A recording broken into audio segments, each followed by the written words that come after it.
When the Galactic Council debates while children die, sometimes the only rational response is profound irresponsibility. The UNMS Nightingale dropped out of quantum space, unannounced, unauthorized, and absolutely unconcerned with diplomatic protocol.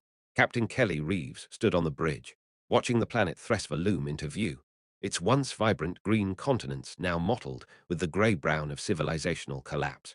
"Ma'am," Lieutenant Bradley Knox called from communications, adjusting his headset with one hand while gesturing dramatically with the other. "We're being hailed by approximately every functional satellite in orbit. They seem a touch confused about our presence.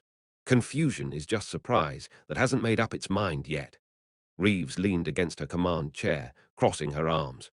"Tell them we're the medical relief they didn't ask for but desperately need. And if they object, remind them that we've already violated 13 different interstellar laws just getting here, so what's one more?"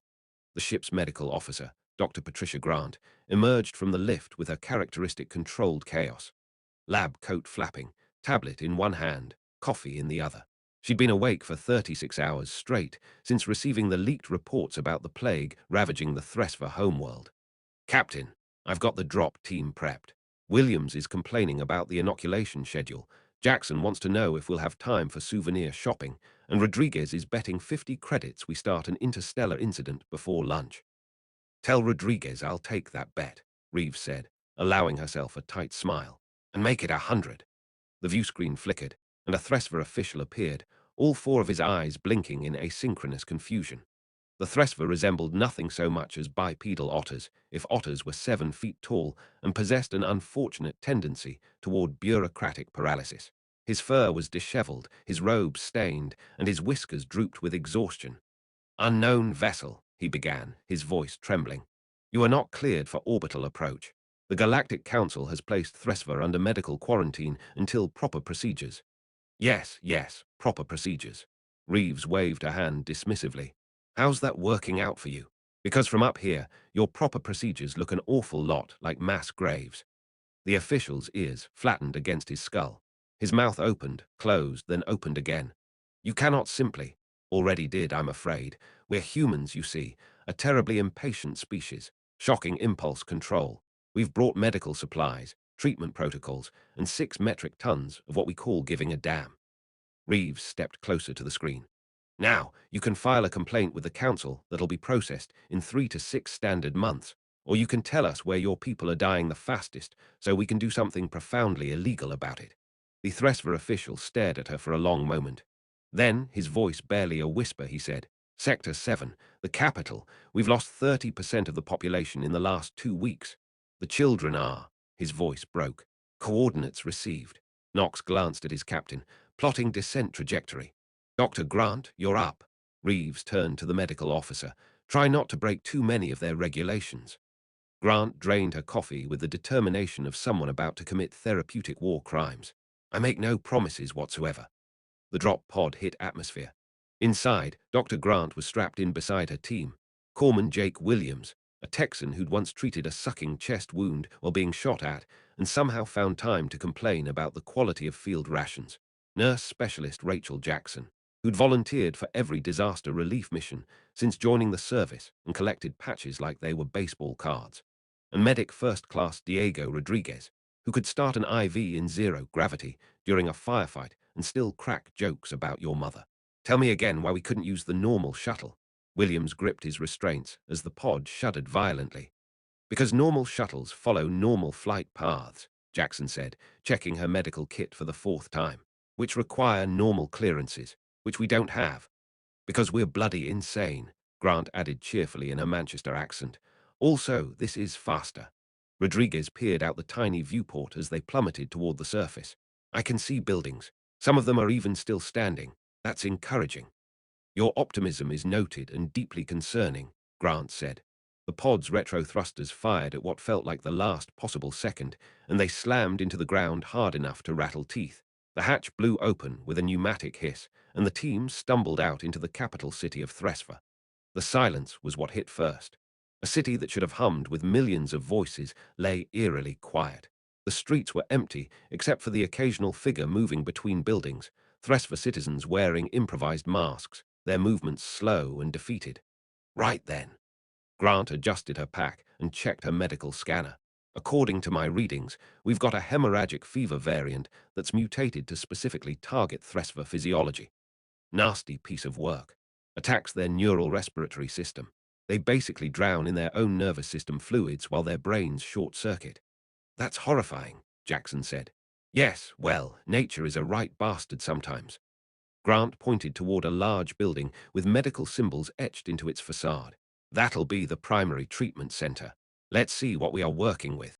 They jogged toward the building, their boots echoing in the empty streets. A Thresver guard stood at the entrance, rifle held loosely in his paws. He raised it slightly as they approached, then lowered it again, his eyes widening. "You're humans," he asked in accented standard. "Guilty as charged." Williams held up his medical insignia. "We're here to help." But the council said no one would come, that we needed to wait for the proper assessment teams and resource allocation committees, and yes, well, we're not particularly good at waiting. Grant pushed past him into the building. "Where are your critical patients?" The guard simply pointed down a corridor, his mouth hanging open in disbelief. The treatment center was a scene from a nightmare. Thresver citizens lay on makeshift cots, their fur matted with sweat, their breathing labored and wet. Medical staff moved among them with the hollow-eyed exhaustion of people who'd been fighting a losing battle for too long. The smell of disinfectant and death hung heavy in the air. A Thresver doctor looked up as the human team entered. She blinked all four eyes in sequence, as if trying to process the reality of their presence. "You're real. You're actually here." "Very much so." Grant knelt beside the nearest patient, a Thresver child whose chest heaved with the effort of breathing. "I need your treatment protocols, your fatality data, and someone to point me toward your pharmaceutical synthesis equipment." "We don't have effective treatments," the doctor said, her voice hollow. "We've tried everything. The disease mutates too quickly. By the time we develop a response, it's already changed." Grant's scanner beeped as it completed its analysis of the patient's blood. She studied the readout, her expression hardening. "Right. I've seen this before. Not this exact pathogen, but this pattern. It's a cascade failure. The immune response triggers a neurological feedback loop. Nasty, but..." She pulled up data on a tablet. "Treatable. If you're willing to try something completely mental." "Mental?" the Thresver doctor asked. "She means crazy," Rodriguez translated, already unpacking their medical supplies. "And when she says crazy, she means it'll either work brilliantly or kill everyone. There's rarely a middle ground." "At this point," the doctor said, looking at the dying child, "crazy is all we have left." "Brilliant." Grant stood up, addressing her team. "Williams, I need you to synthesize a neural stabilizer based on these parameters. Jackson, start triaging patients by severity. We're going to need to prioritize. Rodriguez, you're with me. We're going to jury-rig their medical fabricators to produce an immune suppressant that hasn't been invented yet." "That last part sounds extra illegal," Rodriguez observed. "Yes, well, add it to the list." Grant was already moving toward the equipment bay. "Captain Reeves owes me 100 credits anyway." The next 6 hours were a blur of controlled chaos. Grant's treatment protocol was, by all conventional medical standards, absolutely barking mad. It involved temporarily shutting down portions of the Thresver immune system while simultaneously flooding their neural pathways with synthetic stabilizers that, technically, hadn't passed even preliminary safety trials. "This is either going to revolutionize xenomedicine," Williams muttered as he monitored the first patient's vital signs, "or we're all going to prison for a very long time." "Possibly both," Grant said, adjusting an IV drip. "I'm comfortable with that level of ambiguity." The Thresver medical staff watched in stunned silence as the humans worked with a combination of precision and reckless improvisation that defied every protocol they'd ever learned. Jackson moved through the wards like a force of nature, her hands steady as she administered treatments, while keeping up a steady stream of cheerful banter with patients who didn't speak her language, but understood the universal language of someone who genuinely gave a shit. Rodriguez, true to form, somehow found time to teach a group of Thresver medical students a drinking song in between explaining the finer points of intravenous therapy under field conditions. The first patient to show improvement was the child Grant had initially examined. Her breathing eased, the wet rattle in her chest fading to a normal rhythm. Her eyes, all four of them, flickered open, and she looked up at Grant with something approaching wonder. "You're very fuzzy," the child said in a small voice. Grant laughed, surprised by the sudden tightness in her throat. Yes, well, I've been told I should moisturize more. How are you feeling? Less like dying. Excellent. That's exactly what we were aiming for. Grant checked her readings. You're going to be fine. All of you are going to be fine. The Thresver doctor approached, her tablet showing rapidly improving statistics across the ward. It's working. By the ancestors, it's actually working. How did you know? Because humans have an unfortunate tendency to nearly wipe ourselves out every few centuries, Grant said, standing and stretching her back. We've gotten quite good at fixing plague scenarios. It's practically a hobby at this point. But the Galactic Council said there wasn't enough data, that we needed to wait for.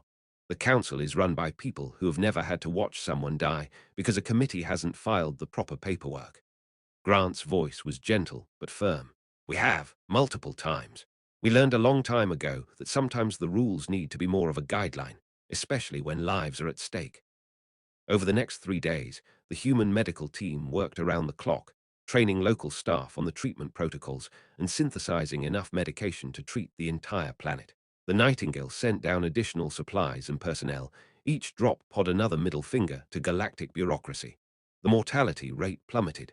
Patients who'd been hours from death sat up and asked for food. Children laughed in the streets again.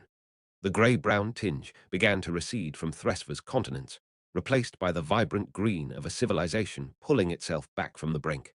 Captain Reeves stood in the treatment center on the fourth day, watching her crew coordinate with local medical staff. The Thresver doctor who'd first greeted them approached, her whiskers now properly groomed, her eyes bright with something that looked like hope. We can never repay you for this, she said. Don't be daft, Grant interjected, appearing at Reeves' elbow with yet another cup of coffee. You'd have done the same for us, or at least you would have if the council let you leave your office. But we didn't, the doctor said quietly. We waited, we followed procedures, we let our people die while we waited for permission to save them. Then don't wait next time. Reeves held the doctor's gaze. The universe is full of rules designed to protect institutions, not people. Sometimes you have to choose which one matters more.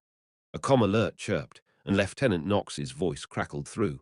Captain, we're being hailed by the Galactic Council. They seem agitated. I can't imagine why, Reeves said dryly. Patch them through. The holographic display flickered to life, showing a collection of the galaxy's most powerful officials arranged in their ceremonial chamber. They did not look pleased. The council speaker, a crystalline being whose species communicated primarily through light refraction, pulsed an angry crimson. Captain Reeves, the translation matrix rendered their words, you have violated quarantine protocols, medical oversight regulations, and approximately 47 different interstellar laws. You have administered untested treatments without proper authorization. You have saved an entire species from extinction while you lot argued about committee structures, Reeves interrupted. Yes, guilty. Would do it again. We'll do it again, actually, if this situation repeats itself. The council chamber erupted in a cacophony of translated outrage. When it finally died down, the speaker pulsed a deep, frustrated blue. The council cannot condone such actions. There must be consequences. There must be order. There must be results, Reeves countered. Which we delivered. The Thresver people are alive because we didn't wait for your permission. If that's a crime, then I'll wear that conviction proudly. You cannot simply. We already did. That's the thing about humans, Speaker. We have this terrible habit of doing first and apologizing later, usually while doing it again. Reeves stepped closer to the display. Now you have a choice. You can prosecute us and explain to the galaxy why you're punishing the people who saved a species you left to die. Or you can update your bloody procedures so this never happens again. Your call. The silence from the council chamber was deafening. Finally, the speaker pulsed a resigned purple. This matter will require further discussion. I'm sure it will. Reeves cut the connection and turned to her crew. Right then, pack it up, people. We've got a date with bureaucratic purgatory and possibly a court-martial. Worth it, Rodriguez said, shouldering his pack. Absolutely worth it, Jackson agreed. Williams just grinned. So, Captain, where are we committing medical crimes against galactic order next? The Nightingale departed Thresver orbit 3 days later, leaving behind a planet transformed, and a council thoroughly perplexed about how to handle what the humans had done. The Thresver people lined the streets of their capital, waving as the ship's engines lit the sky. Some held signs written in hasty standard. Thank you, crazy humans, being a popular choice. On the bridge, Reeves watched the planet recede, a satisfied smile playing at her lips. Dr. Grant appeared beside her, looking significantly more well-rested and only mildly caffeinated. You know they're going to make our lives hell for this, Grant said. Probably. We might actually face serious charges. Likely. Rodriguez won his bet. We started an interstellar incident well before lunch. He earned it. Reeves glanced at her medical officer. Any regrets, Doctor? Grant considered the question for a long moment, then shook her head. Not a single one. Medicine isn't about following rules, it's about following the oath. First, do no harm. And sometimes the greatest harm is doing nothing at all. Couldn't have said it better myself. Lieutenant Knox turned from his station, a new message displayed on his screen. Captain, we're receiving a coded transmission. It's, it's coordinates to another system, another plague outbreak. Reeves and Grant exchanged glances. Then, simultaneously, they smiled. Plot a course, Reeves ordered. And someone wake up Williams. Tell him to prep for another round of medical felonies. With pleasure, ma'am.